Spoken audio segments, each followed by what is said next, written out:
Meus irmãos, eu cumprimento a todos com a paz do Senhor Jesus. Você que trouxe a sua Bíblia, abra por favor, em Gálatas capítulo 5, versículo de número 22. Gálatas capítulo 5, versículo de número 22. Enquanto você acha em Gálatas capítulo 5, já está no telão, mas tem aqueles que gostam de ler na Bíblia. Enquanto você acha Gálatas capítulo de número 5, quero aqui externar a minha alegria, gratidão a Deus e também ao nosso pastor Reinaldo, por nos confiar mais uma vez a responsabilidade e o privilégio de estarmos fazendo menção da palavra do Senhor Jesus. Quem achou, diga: eu achei. Leiamos, capítulo 5, verso de número 22. Mas o fruto do Espírito é amor, gozo, paz, longanimidade, que é o mesmo que paciência, benignidade, bondade, fé, mansidão e temperança. Podemos tomar o assento?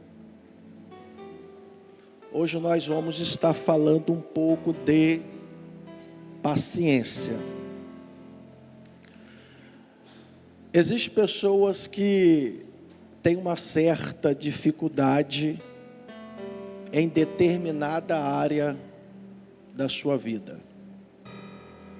E nesta área, eu posso dizer que eu tenho um pouco de dificuldade. Eu tive um pastor que ele era muito estrategista. Ele conseguia detectar na vida de cada pessoa, principalmente os pregadores, as dificuldades que eles enfrentavam. E ele dava um tema exatamente em cima daquilo que a pessoa tinha dificuldade para ela pregar. Quando era falta de paciência, ele dava o tema para pregar sobre paciência.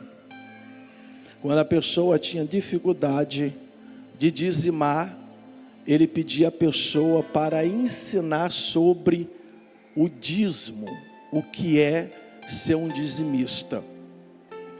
E ele nos colocava no estreito.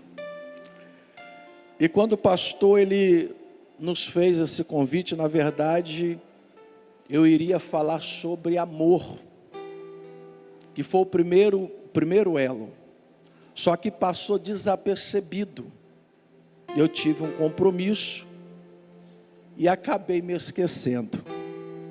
E o evangelista Júnior Gisano, com muita excelência, segundo me foi transmitido, ele pregou aqui sobre o amor.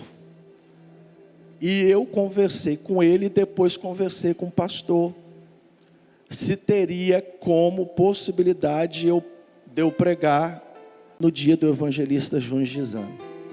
E o pastor autorizou. E eu perguntei qual era o tema. Na verdade, eu olhei qual era o tema e eu vi paciência. Falei: meu Deus, isso é propósito de Deus. Deus quer tratar comigo. E de lá para cá, irmãos, eu enfrentei tanta dificuldade nessa área. Uma das dificuldades que eu enfrentei foi em uma ligação que eu recebi. Uma pessoa me ligou e pediu uma corrida de Uber. E eu fui buscá-la. E ela me disse: quando você chegar em determinado lugar, você liga para mim. E eu cheguei nesse determinado lugar e liguei para ela e disse: olha, eu já estou aqui chegando em tal lugar.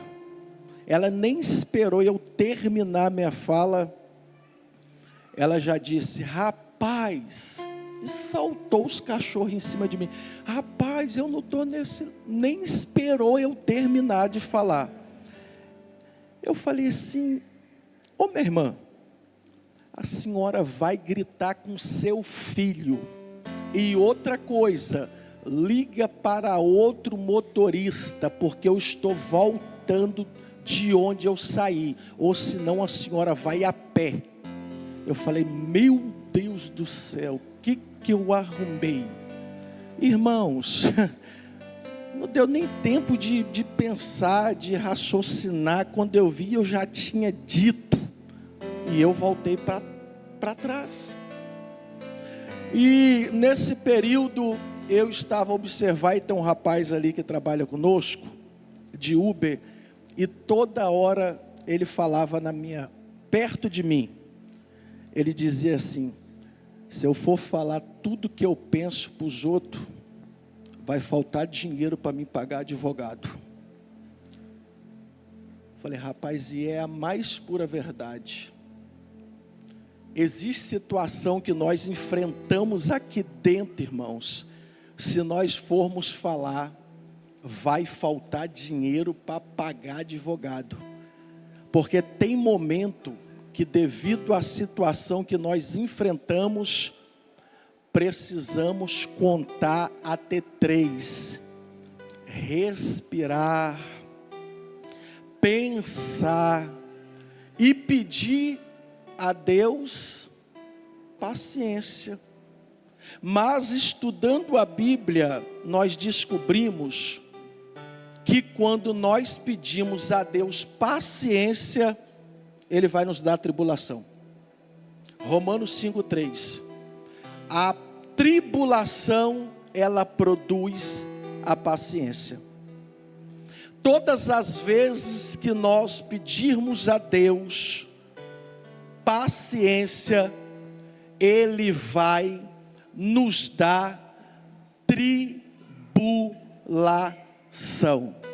Porque a tribulação, ela vai produzir a paciência. Dito isto, cartas de Paulo aos Gálatas, ou aos irmãos da Galácia, essa carta, ou esta epístola, ela foi direcionada para os irmãos da Galácia. Essa igreja, ela era situada aonde é a Turquia hoje, e os primeiros habitantes eram frígios, cuja religião prestava culto à natureza.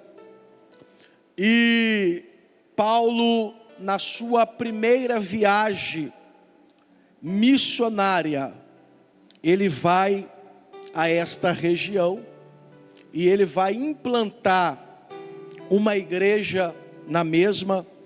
Todavia, na segunda viagem missionária, nós não sabemos o motivo pelo qual, mas Deus, Ele vai proibir o apóstolo Paulo de ir nesta cidade. E quando ele escreveu para esta igreja, a mesma estava enfrentando uma dupla ameaça religiosa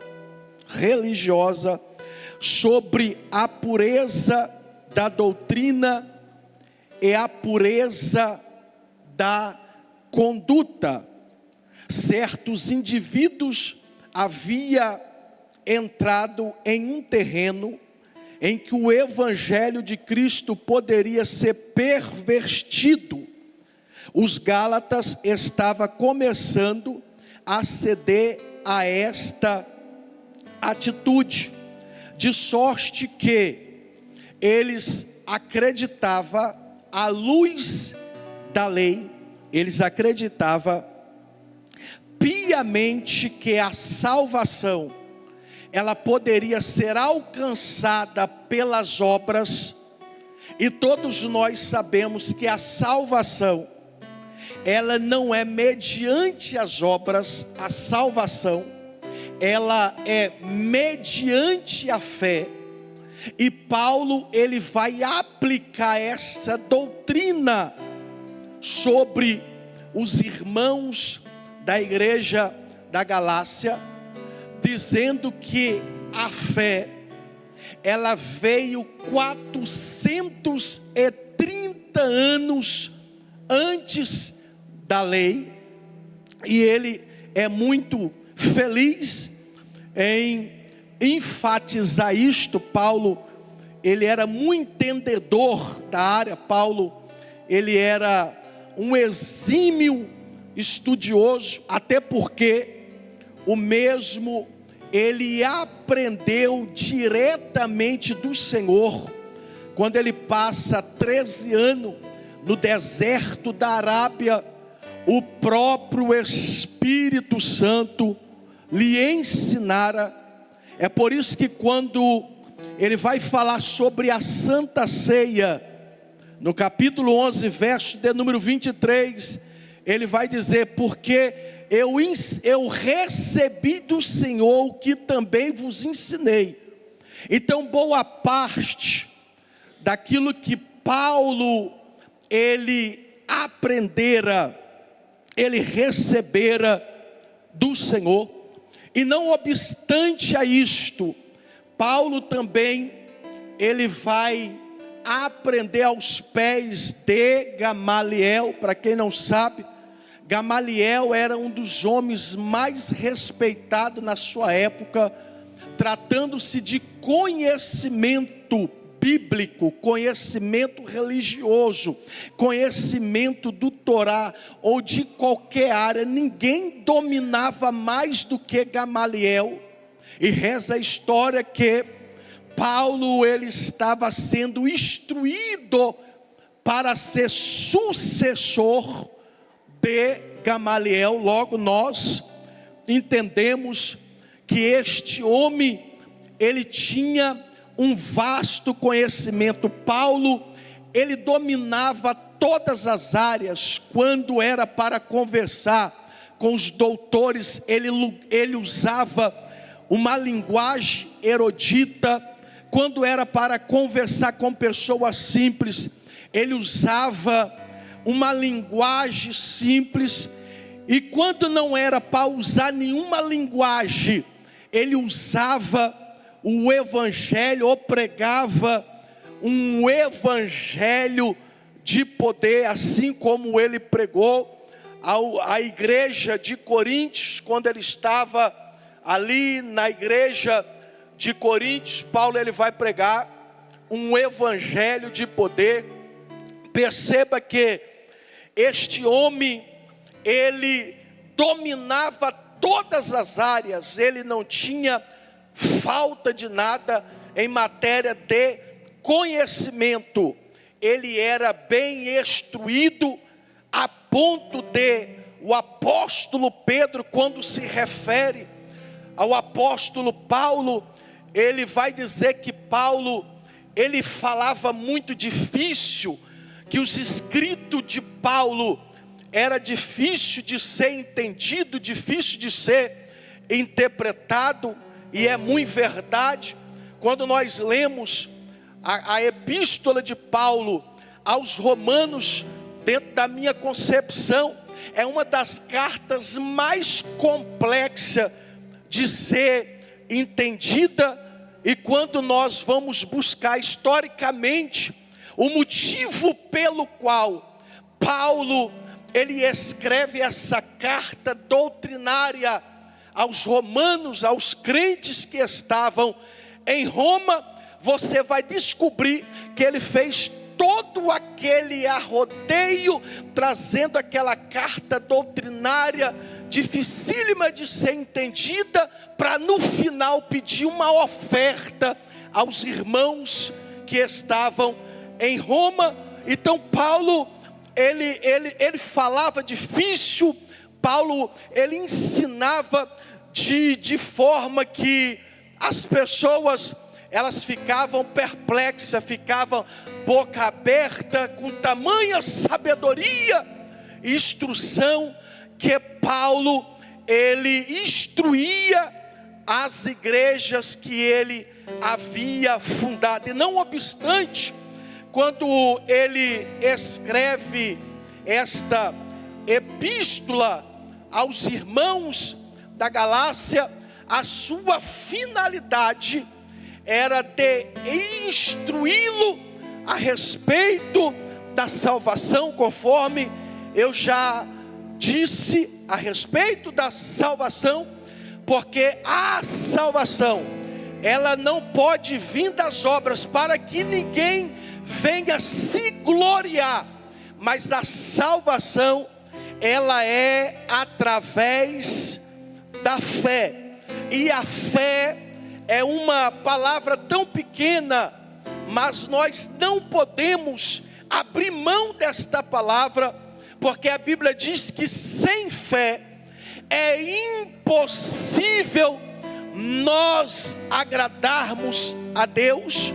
É pela fé que nós somos salvos, é pela fé que nós alcançamos todas as promessas de Deus, e é pela fé também que nós esperamos as promessas de Deus, porque existe promessa que Deus, Ele nos faz, que não tem como desvinculá-la da fé.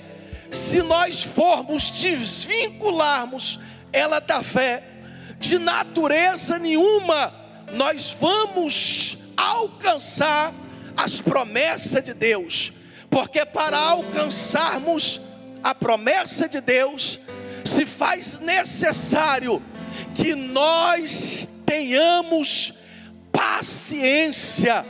E eu já dissera para os irmãos que uma das dificuldades que eu tenho é a chamada paciência, e eu não tenho vergonha de me expressar dessa maneira, mas é necessário que nós tenhamos paciência, porque o salmista vai dizer: esperei com paciência no Senhor, e Ele se inclinou para mim e ouviu o meu clamor.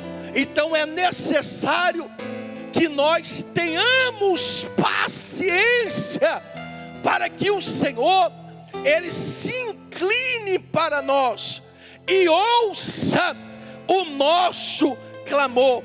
Quando se fala de paciência, nós lembramos de Abraão, porque quando Deus fizera a promessa a Abraão, ele tinha 75 anos de idade, e quando a promessa se cumpre, Abraão tinha 100 anos de idade. Mas nesse processo de 25 anos, até mesmo nosso pai na fé, o pai Abraão, teve um momento que a sua fé vacilara, quando ele pega o teu servo Eliezer, o Damasceno, e ele vai falar: Senhor, eis aqui o meu herdeiro. E Deus disse para ele: de natureza nenhuma, Abraão, o teu herdeiro sairá da tua semente. Então perceba que até Abraão, o nosso pai na fé, um homem que é reverenciado, um homem que por intermédio dele, nós somos abençoados, ele teve esta dificuldade de esperar, porque no processo da espera, existe um processo, e o nosso problema é que nós queremos as bênçãos de Deus, mas não queremos enfrentar o processo pela qual as bênçãos, elas vão chegar até nós. Quando eu falo de processo, eu me lembro de Gideão. Gideão estava malhando trigo no lagar. E a Bíblia vai dizer que era 7 anos que Gideão estava malhando trigo no lagar. E quando o Senhor, ele se apresenta a Gideão, porque o anjo que se apresentou a Gideão era o próprio Jesus, ele vai dizer: Gideão, varão valoroso, Deus é contigo. A paciência de Gideão já estava tão no limite que ele disse: se Deus é conosco, então por que nós estamos sofrendo desta maneira? Tudo é o teste da paciência, é o teste do tempo. O sábio escritor Salomão, quando ele vai falar sobre a paciência, ele fala sobre o esperar no Senhor. Ele fala sobre o tempo, que há tempo para tudo. Há tempo para plantar, mas também há tempo para colher. E quando nós estudamos um pouco a respeito de plantio, nós vamos descobrir que existem sementes que, quando ela é plantada, nós não colhemos de um dia para o outro. A fé, a paciência, biblicamente falando, ela não está enquadrada dentro de um plantio de uma semente de feijão, que você planta ele em um algodão. Tu faz uma experiência em casa. Para os mais antigos que estudaram, os mais antigos sabem perfeitamente do que eu estou dizendo. Antigamente na escola era usado muito essa técnica de plantar uma semente de feijão em um algodão, e com 7 dias você já via o broto daquela semente de feijão. Não é uma semente de feijão. Quando você estuda a respeito de semente ou de plantio, existe um tipo de planta chamado bambu chinês, que ele cresce 100 anos para baixo, para depois ele brotar na superfície. Já pensou se o tempo que Deus estabeleceu para a sua vida é esse bambu chinês? Entenda uma coisa: todo o plantio, antes dele brotar, primeiro ele vai criar raízes. E aí entra o X da questão, que quando você planta uma semente, você não vê o processo da semente. A semente ela vai quebrar, a semente ela vai morrer, a semente ela vai germinar. É por isso que Jesus, nos seus ensinamentos, ele vai dizer: se o grão de trigo cair na terra e não morrer, fica ele só, mas se morrer, ele vai produzir fruto. A dificuldade que nós encontramos é que quando nós plantamos algum projeto, algum sonho, nós queremos ver a olho nu, só que uma semente você não consegue vê-la. A semente você não acompanha o processo quando ela está debaixo da terra. Mas isso não significa dizer, irmãos, que o projeto não vai nascer, ainda que tu não esteja vendo, mas algo está acontecendo no mundo espiritual. Alguma coisa está acontecendo. Existe um processo. Eu não sei quantos quantos anos é o teu processo, eu não sei quantos anos é o meu processo, mas de uma coisa eu tenho certeza e eu posso afirmar: quanto maior for o teu processo, maior vai ser o teu milagre, maior vai ser a tua experiência, maior vai ser a tua estrutura. Até porque, irmãos, diferente do que muitas pessoas pregam aí, que Deus, Ele dá bênção, Ele dá bênção, Ele dá bênção, assim, sem ter nenhum esforço. Irmão, isso não é verdade. Deus, Ele nos prepara para depois Ele nos abençoar, porque bênção sem preparo de Deus, há uma possibilidade muito grande de nós não valorizarmos ela. Então, quando Deus te disser: eu vou te dar uma bênção, eu vou te abençoar, então se prepara para passar pelo teste do tempo, oh glória, pelo teste da paciência, oh aleluias. Ana orou 25 anos pedindo a Deus uma bênção e pedindo um filho. Deus falou: não, eu já estou entendendo, eu vou dar a ela um processo, oh glória, oh glória.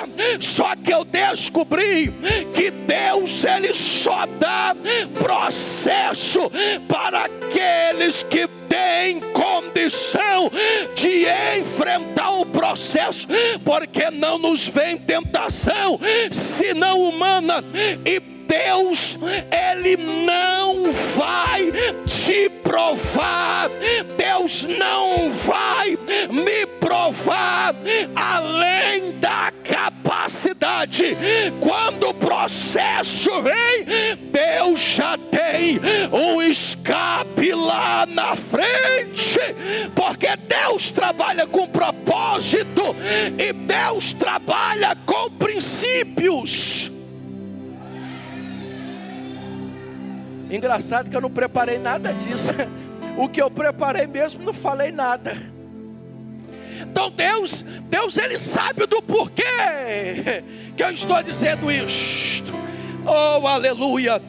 Eu estou pregando nessa noite para pessoas que Deus lhe fez uma promessa, e esta promessa, irmãos, ela tem te custado muitas lágrimas. Esta promessa tem te custado muito sofrimento. Esta promessa tem te custado muita perseguição.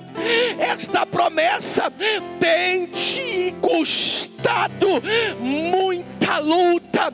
Esta promessa, ela tem te feito sofrer, porque quando nós falamos de promessa, irmãos, nós comparamos uma mãe quando ela está gerando, quando ela está gestante, até o dia de dar luz, irmão, é um cuidado. A mãe fica sensível.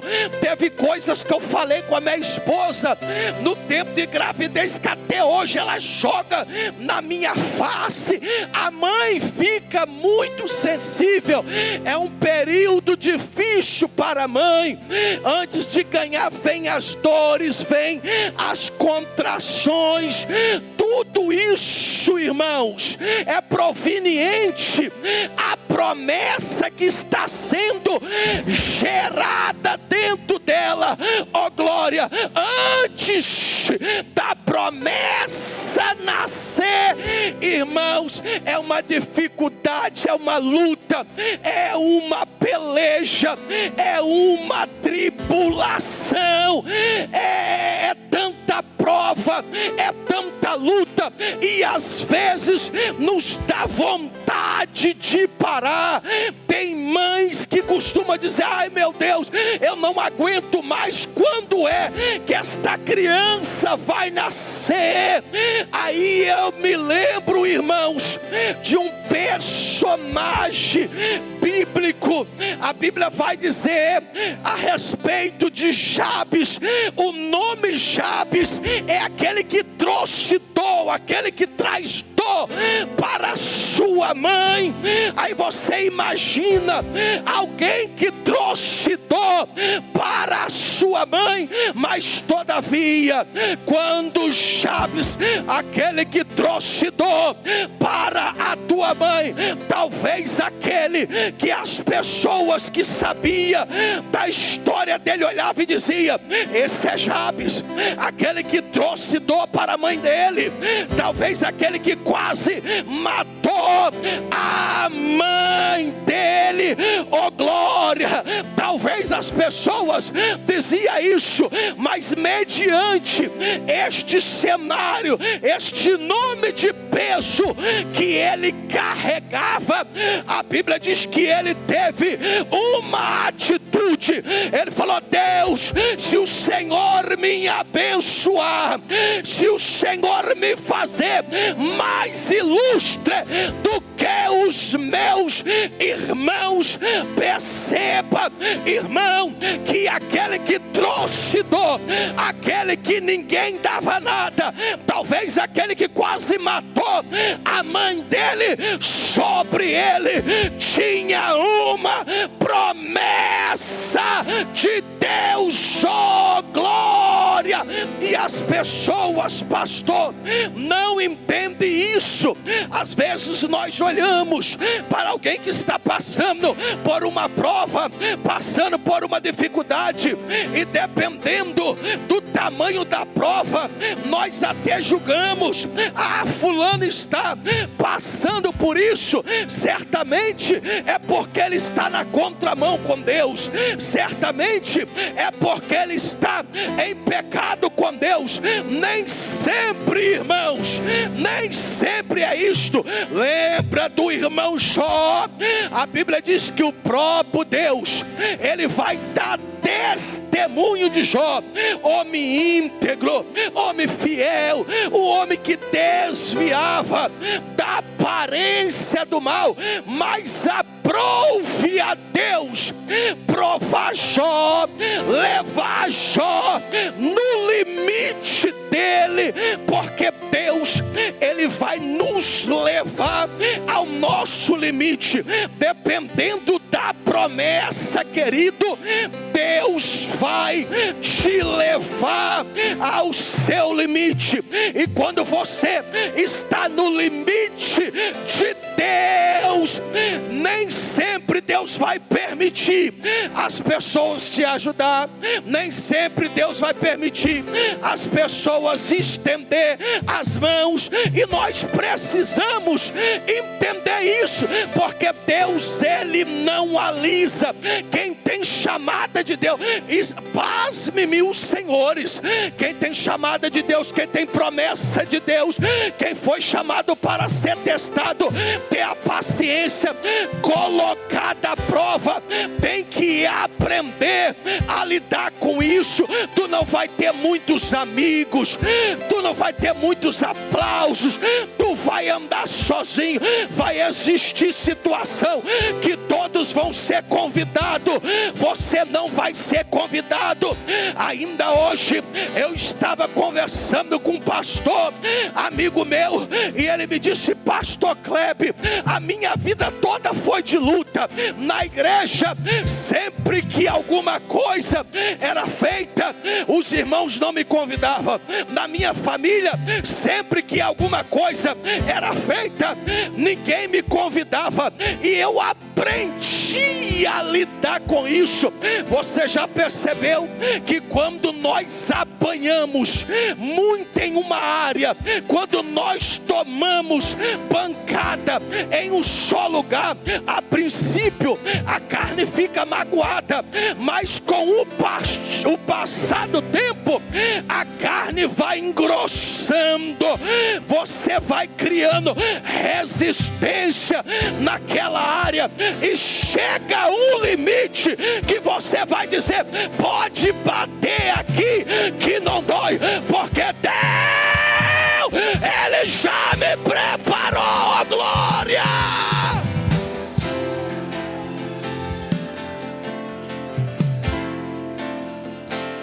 O problema é que nós somos muito apressados. E tem um ditado popular que apressado demais, ele come cru, apressado demais, ele come cru. Este é o nosso problema. Nós não queremos. Deixa Deus fazer do jeito dele.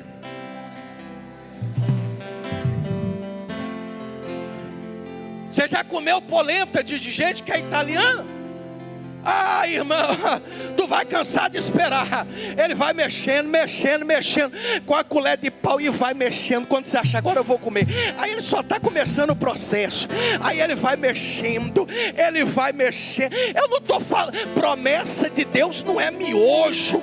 Promessa de Deus não é comida instantânea. Promessa de Deus, irmãos, é mocotó, vida com Deus. Oh, urabacalabachuriai. Eu estou sentindo Deus aqui. Alabacalabachuiarraça. Eu estou pregando para quem tem promessa de Deus. É por isso que tu está sofrendo assim. Oh glória, oh glória. Mas eu tenho uma palavra de Deus. Espera só mais um pouquinho, que aquilo que há de vir, virá e não tardará. Você pode adorar a Deus. Você pode adorar a Deus. Você pode adorar a Deus.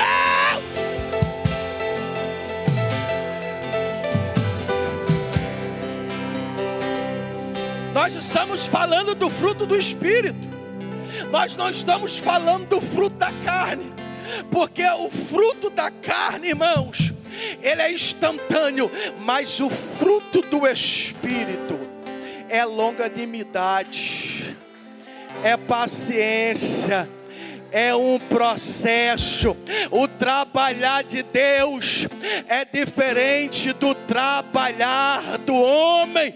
O homem, ele precisa apenas de um dia ou horas para promover alguém. Mas quando Deus, ele quer promover alguém, ainda que ele pode fazer isso, dependendo da promessa, ele vai levar para o deserto, igual fez com Moisés. Ele vai esmerilhar, ele vai descascar, ele vai amassar durante 40 anos para Moisés fazer aquilo que Deus tinha na vida dele. Aí eu me lembro de uma planta na Bíblia, cujo nome dessa planta é gálbano. E a Bíblia diz: depois de moído, pisado, triturado, virei a vós, e te colocarei como testemunha na tenda da congregação. É depois de pisado, é depois de moído, é depois de tritura. Espírito, a obra do Espírito funciona dessa maneira. É um processo, não é do dia para outro. Eu já disse isso aqui, levando para o lado de obreiros, né? Que é algo muito importante nas igrejas. As igrejas precisam de obreiros, mas hoje estão levantando obreiros de qualquer maneira. Eu glorifico a Deus que aqui não funciona dessa forma. Chegou ao meu conhecimento de uma igreja que eu pertenci, que o pastor presidente, ele veio e, sem conhecer as pessoas, ele separou como auxiliar, ele separou como diácono, ele separou como presbítero, até quem não é casado. Eu falei: meu Deus do céu, o que é isso? Aí eu lembrei de de uma fala de um pastor uma certa feita. Ele disse: irmãos, se tu chegar dentro de uma mata, olhar na copa das árvores e ver jabuti e tartaruga lá em cima, elas não subiram sozinhas, alguém colocou elas lá em cima. Só que da mesma maneira que colocou, cai também, porque são coisas fora do tempo. Até um fruto, até uma fruta fora do tempo, você percebe que não é a mesma coisa, não tem o mesmo sabor, até a produtividade ela é menos. Nós costumamos usar a expressão fruta temporã, manga temporã, só dá aquele pouquinho, irmãos, porque é fora do tempo. Assim é a vida com Deus. Quando as coisas acontecem fora do tempo, pode esperar. É voo de galinha. É voo de galinha. É frango de granja. Frango de granja. O que é frango de granja? O frango de granja, ele cresce com 30 dias, ele já é abatido.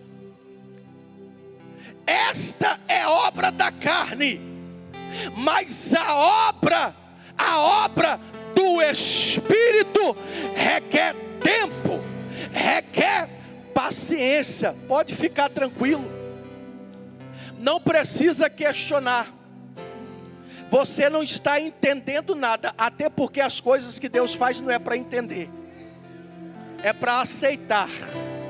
Porque um Deus que se dá a entender, ele pode ser tudo menos Deus. Quando você acha que Deus, ele vem da esquerda, ele está vindo da direita.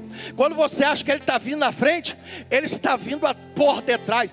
Deus, ele é antagônico. Deus trabalha totalmente ao contrário daquilo que nós imaginamos. Você sabe como que eu identifico que Deus ele está em uma área da minha vida, ou em uma proposta que eu recebo, ou em um convite que eu recebo? É quando o convite chega, a proposta chega e tudo começa a dar errado. Aí eu entendo que Deus está no negócio, aí eu me alegro. Não tem aquele ditado: rapaz, tem um negócio estranho, mas está tudo dando certo. Eu não estou fazendo nada e tudo está dando certo. Tem alguma coisa estranha. Deus, irmãos, ele é antagônico. E ele faz isso, sabe para quê? Você sabe para quê? Que Deus trabalha ao contrário daquilo que nós imaginamos. Ele vai dificultando as coisas. Me pergunta: por quê, pastor? Para quê? Mais uma vez, para quê, pastor? Só para glorificar o nome dele. É só para glorificar o nome dele. Por que que Deus, quando ele faz a promessa, tirando o povo do Egito, e fala: vou levar para vocês para uma terra que mana leite e mel? A Bíblia diz que Deus coloca o povo em um beco sem saída. Piarote, que significa beco sem saída. Piarote de um lado, Migdol do outro lado. Na frente Mar Vermelho, atrás Faraó vindo com seus cavalos e cavaleiros. Deus coloca o povo em um beco sem saída. E Deus, ele é especialista em fazer isto. Deus, ele nos leva ao nosso limite, principalmente se o fruto for azeitona. Oh, aleluias. Jesus no monte de Getsemane, que fala que é imprensa de óleo. Jesus, ele foi moído, ele foi triturado. Pastor, Jesus foi moído? Foi. Isaías 53, sabe o que a Bíblia vai dizer? E Deus se alegrou, Deus ele se alegrou em moer o fruto, o filho dele, naquele processo da cruz do Calvário. Talvez o que você está enfrentando é o Getsemane. Fica tranquilo, que daqui a pouco o soldado está subindo para te prender. Fica tranquilo, que daqui a pouco você vai ser julgado sem direito de defesa à noite. Fica tranquilo que no outro dia o chicote vai vir sobre o lombo. Fica tranquilo que daqui a pouco tu vai pegar uma cruz, porque Jesus diz: aquele que quer vir após mim, negue-se a si mesmo, toma a tua cruz e siga-me. Você vai pegar essa cruz, andando pelas ruas de Jerusalém, tu vai subir ao Gólgota, Monte da Caveira, e quando você não estiver aguentando mais, um Simão Cireneu, que representa o Espírito Santo, ele vai te ajudar. Fica tranquilo que daqui a pouco você vai ser crucificado. Fica tranquilo que daqui a pouco você vai morrer para o mundo e nascer para Cristo. Aí vai se cumprir na tua vida a palavra que eu disse: se o grão de trigo cair na terra e não morrer, ele vai ficar só, não vai ver promessa, não vai ver fruto, não vai experimentar as bênçãos de Deus. Mas se morrer, vai ver fruto, vai ver fruto, vai ver fruto. Aí Paulo ele vai dizer, evangelista: eu morro a cada dia, eu morro a cada dia. Aí quando ele escreve aos Filipenses capítulo 1 verso de número 21, ele vai dizer: porque o viver para mim é Cristo, o viver para mim é Cristo, e o morrer para mim é lucro. O morrer para mim é fruto, o morrer para mim é fruto, é fruto. Suporta um pouco mais, aguenta um pouco mais, tenha paciência, porque os frutos do Espírito e não os frutos da carne vai produzir em você paciência, temperança, amor. Vai produzir em você aquilo que Deus quer. Colocai-vos sobre os pés.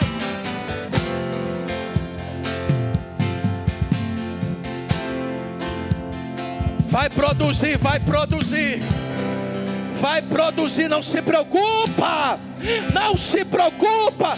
Está doendo, está machucando, é porque a semente, irmão, ela quebrou, ela está germinando, ela está criando raízes, ela está criando raízes. Há um processo debaixo da terra, você não está vendo, mas Deus está trabalhando, está trabalhando, está trabalhando na tua vida, está trabalhando no teu ministério, está trabalhando na tua saúde, está trabalhando nas tuas promessas, está trabalhando na tua finança, está trabalhando no teu ministério. Deus, Ele está te preparando para algo grande. Não peça a Deus, não seja impaciente e peça a Deus para de Ele te tirar do processo. Peça a Deus para passar contigo no processo, passar contigo no processo, passar contigo no processo.